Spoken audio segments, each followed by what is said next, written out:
اسی طرح جو ہے ان پرائسز کو. اور دیکھیں یہی بات آ گئی کہ اب یہ جو مہنگی انوینٹری ہے یہ وہی کمپنی سستی بیچیں گے.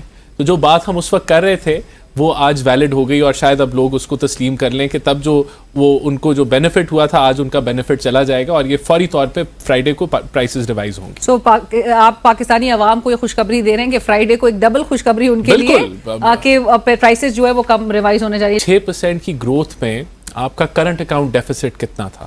ان کا $18 بلین کا خسارہ تھا, یعنی کہ $18 بلین آپ کے مائنس ہونے تھے, اور ان کے اس وقت ریزروز 11.2 بلین کے تھے.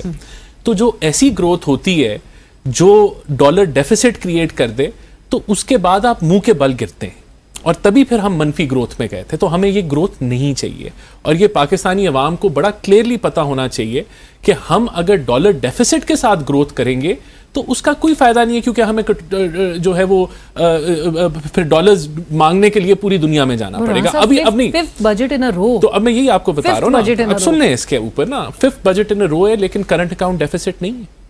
آپ دیکھیں کہ 3.7% کی گروتھ ہے تو کرنٹ اکاؤنٹ ڈیفیسٹ نہیں ہے. اسی کو سسٹینیبل گروتھ کہتے ہیں.